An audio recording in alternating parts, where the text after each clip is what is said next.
And now I live in Madison, Wisconsin. I grew up in Lake Mills, a small town outside Madison. There was very supportive community, and the kids in my grade were terrific. But then I did not start talking until I was 7. It was difficult for me to get my words out. I was very shy and hardly talked to anyone. After high school, I moved to Madison, got a job, and became very involved in Special Olympics. This has changed my life.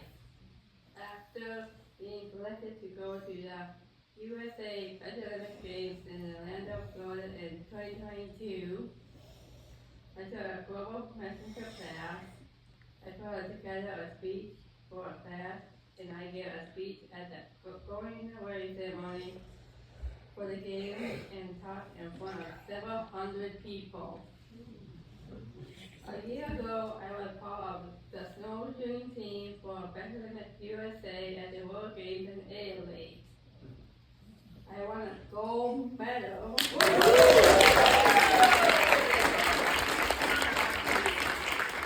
the 100-meter race and a silver medal in the 4x100 relay.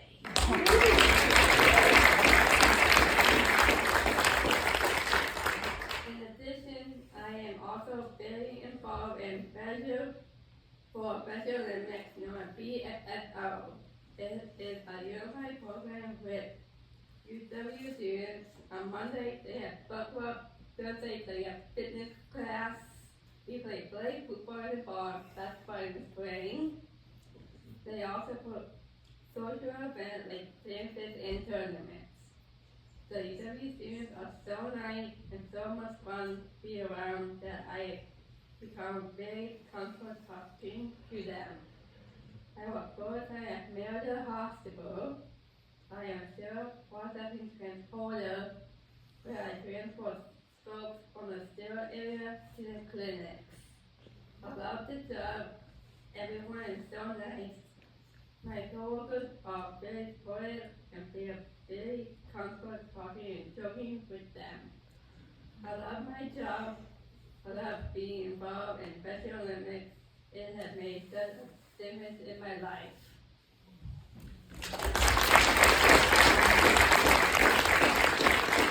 USA!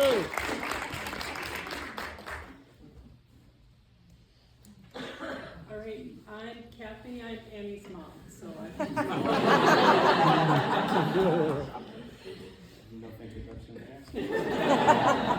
Hi everyone, I'm Nick Bauer. I'm Connection to Down syndrome. I'm dad of Chase Bauer.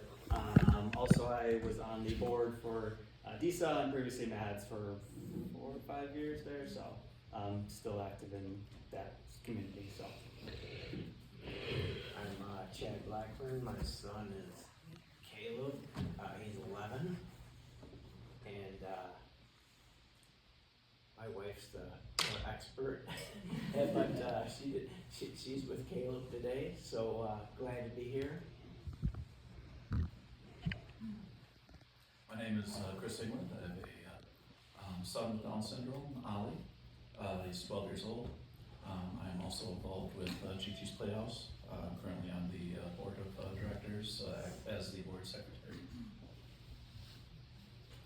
And my name is Sarah Barrett, and I have a daughter with Down syndrome who is 7, and I am also on the board of Chi-Chi's Playhouse as the board president.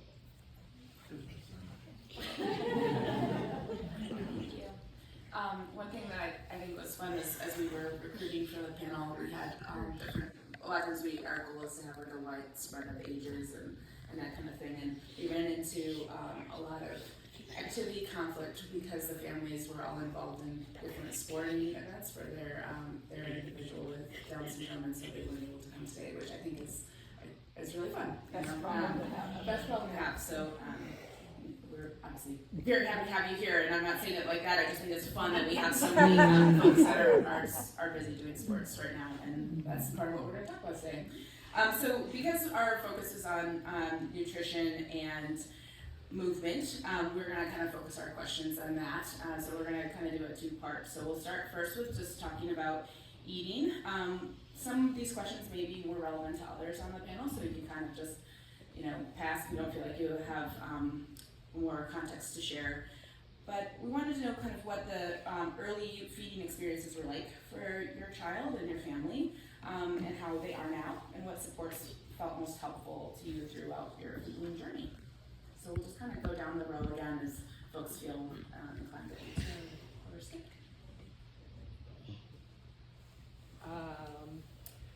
Well, we had a number of issues with Annie to start out because she was actually born missing part of her colon. So she had a colostomy at first and then had to have it reversed. And so we dealt with a lot of eating issues now, but now she has expanded to be a very good eater, trying a lot of things, but always cognizant of the fact that some things will disrupt her digestive system. And I should have mentioned earlier, but Chase, he's 9 years old. I don't think I mentioned that, but yeah, his feeding journey kind of was, he had some GI issues early on, a lot of reflux, struggles with, kind of oral feeding. So he was tube fed for the first few years there. We were able to, then with the reflux going, we actually started blending our own diets. Mom did that, I'll be honest. But for a while there, he was the most nutritiously fed person in this room, every room, right? It was just the perfect diet, so that was great. We did get him transitioned to, solid foods, oral eating, and for a while there, he was actually eating everything on a plate, so that was also terrific. In recent years, all of that has gone away, and it's just like the breadth of food that he would take and eat is just like continuously shrinking. Toast and butter and bananas are the only thing he would eat if we allowed him to. It's the only thing he ever wants to eat. So we're kind of, struggling a little bit there, trying to just widen his horizon again on different foods. But that's kind of where we're at. So. I guess it brought me back to when Caleb was born, and right away there was issues, and we got through that with support, and then now, one thing, I didn't think this was going to be one of the questions for everyone, but one thing that's really helped now has been the Beyond Y chair that was recommended. And he's getting so big now, I'm like, hey, it's about time to give this one up. But that's his eating chair. But like Chase, Caleb doesn't eat solid foods. Well, he does. He eats goldfish crackers. Never seen anyone eat so many goldfish. And that's what he eats. And very shapes and things like that. Like his mom was working and we were eating and doing some dishes, and Caleb was having his goldfish, and all of a sudden I saw him push something aside and I went and looked at it, and it was a hard object. I'm like, whoa. Well, it ended up, it was his tooth. He lost his tooth. He just kept on eating. He pushed that aside though, because very particular, And even, One brave kid. yeah, even, we heard about the rainbow, and he'll only eat orange ones. So, it's, everything, my wife, the nutrition expert, everything's all blended up. And Caleb, what do you want for dinner? Soup. Soup, and it's, it's all different. And that's what Caleb eats. And a big thing, maybe a month ago, we put blueberries in the applesauce, and it's like, yeah,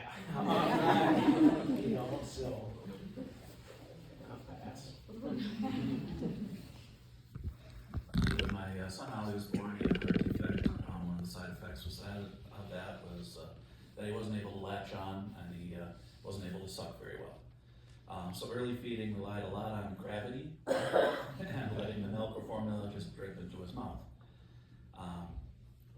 Because he couldn't suck well, and we wanted to avoid a feeding tube unless absolutely necessary. We spent a lot of time just holding the bottle, relying on gravity, as I said, and This mostly worked, although it was quite time consuming. There's actually quite a few pictures of me on social media sitting in a chair asleep like this. At 6 months old, his heart was repaired, but he required a special fortified formula for a while after that came in these little cans. And it was the worst smelling formula I have ever smelled. It put me off my feed. But thankfully he didn't seem to mind. The formula went down early on just with gravity at first, but then as he started recovering from the surgery, he was able to suck. We started introducing other foods as we felt comfortable doing so. That early journey of starting new foods really seemed a lot simpler compared to getting him to eat new food now. Because early on he would put anything in his mouth, and if it was food, he would swallow it. Now he has a lot of very strong opinions on his food, its texture, and sometimes even its color. You mentioned the rainbow goldfish. If it's not the orange goldfish, he does not like it. So he's 12 now. It is sometimes a challenge to get him to eat more than just his 5 favorite foods. He doesn't like pasta, he doesn't like soup, he doesn't like some vegetables or meat that isn't breaded. So early on, the biggest help I was able to get was actually from the Birth to 3 organization or program. His doctors, some people at the hospital we met with, and actually the first Down syndrome clinic that we attended here at Weisman Center was extremely helpful in giving us ideas. Addie is also team orange goldfish. Our eating struggles also started at birth. I think I probably tried to nurse for too long. She was getting very sick. She was silently aspirating and developing pneumonia quite a lot. Eventually, we went to bottle feeds. Same situation. We had a special pillow. We had her on her side. It was a production to feed her with the bottle. I think we probably also stuck with that too long in an effort not to have a feeding tube. Got the feeding tube, changed our life and our stress level. Kind of wish we would have done that a little bit earlier. It just took a lot of stress off of us, and I think her, and we were able to do other things in the day than try to feed her. As she got older, introducing foods was a challenge. She now drinks Kate Farms, which is a nutritional drink, which has been great, allowed her to put on some weight. Her eating is kind of interesting in that she loves meat. Any kind of meat, as long as it's not mixed with anything. And so she eats meat and processed snacks, crackers, cookies. She's also recently started verbalizing more, so her favorite thing to say is, "Do you have any cookies?"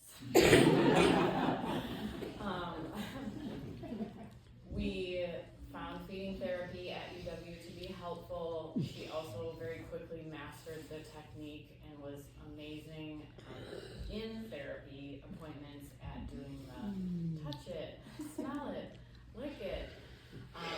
Unfortunately, that's as far as we got. When it comes to fruit and vegetables, she will still do that at home, but we're not eating them. We are eating some dried fruit, which has been a real victory, but almost no vegetables. So I'm going to do a quick plug on Gigi's Kitchen again, because it's amazing what a little bit of peer pressure can do for our friends trying different foods. Sometimes even if they're not eating them, they're touching them, they're trying them, and they'll point them out to like, Mom and Dad, like, you can eat this, but they're sitting with their friends and trying it, so like best of all. So even if it's goldfish, we like that. So one more question on feeding. So what helps make mealtime more positive and enjoyable? Sir, is there anything that's been difficult for you? I love Earlier, it just took a lot of stress off of us, and I think her, and we were able to do other things in the day than try to feed her. As she got older, introducing foods was a challenge. She now drinks Cape Farms, which is a nutritional drink, which has been great, allowed her to put on some weight. Her eating is kind of interesting in that she loves meat. Any kind of meat, as long as it's not mixed with anything. And so she eats meat and processed snacks, crackers, cookies. She's also recently started verbalizing more, so her favorite thing to say is, "Do you have any cookies?" We found feeding therapy at UW to be helpful. She also very quickly mastered the technique and was amazing in therapy appointments at doing touch it, smell it, lick it. Unfortunately, that's as far as we got. When it comes to fruit and vegetables, she will still do that at home, but we're not eating them. We are eating some dried fruit, which has been a real victory, but almost no vegetables. So I'm going to do a quick plug on Gigi's. I work both at Mayo Hospital. I am still processing transporter where I transport scopes from the sterile area to the clinics. I love the job. Everyone is so nice. My coworkers are very supportive and feel very comfortable talking and joking with them. I love my job. I love being involved in Special Olympics. It has made such a difference in my life. Today. So thank you, everybody, and please do reach out with questions. Where's the new space? Oh, good question. So we will be moving to Fitchburg. So we will be on the corner of Lacey and Saline Road. We're closer to the 14 corridor. We're right, you're gonna see us, you're not gonna miss it. So we currently, this picture is like a week old, and now we're fully shingled. There's plastic, we have temporary power. I had windows delivered yesterday. There's things on the roof because I've turned into a contractor, so I've learned quite a bit lately. So so that is, again, the corner of Lacey and Saline will be in Fitchburg, but we will be running everything in the Monona location, on Monona Drive, until we open in this location, and that location will close and we'll be fully in the new space.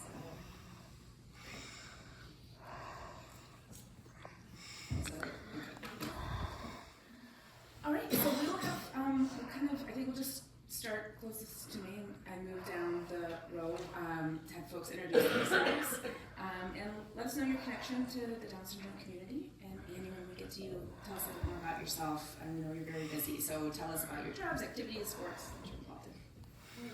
Hello, my name is Annie Milligan, and now I live in Madison, Wisconsin. I grew up in Lake Mills, a small town outside Madison. It was a very supportive community, and the kids in the grade were terrific. But then I did not start talking until I was 7. It was difficult for me to get my words out. I was very shy and hardly talked to anyone.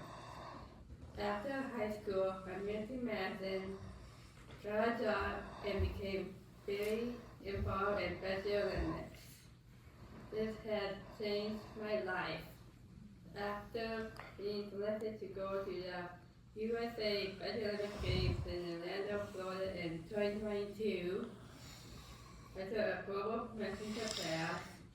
I put together a speech for a class, and I gave a speech at the going away ceremony for the games and talked in front of several hundred people. A year ago, I was part of the snowshoeing team for Special Olympics USA at the World Games in Italy. I won a gold medal.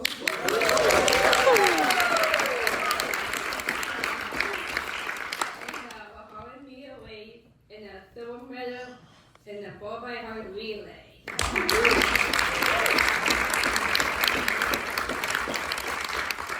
In addition, I am also very involved in Special Olympics known as BSSO. It is a unified program with UW students. On Monday, they have book club. Thursday, they have fitness class. We play flag football in the fall, basketball in the spring. They also put social events like dances and tournaments. The UW students are so nice and so much fun to be around that We connected a couple of years ago, I think, so, what's most exciting is that this beautiful new building we're building is gonna have a gym, so. Cannot wait. So, Yeah. so we are, our cheerleader settlers, it's very exciting. So Gigi's Playhouse, we are a Down Syndrome Achievement Center. We provide free programming for the Down syndrome and related disability community. So, free is the operative word, so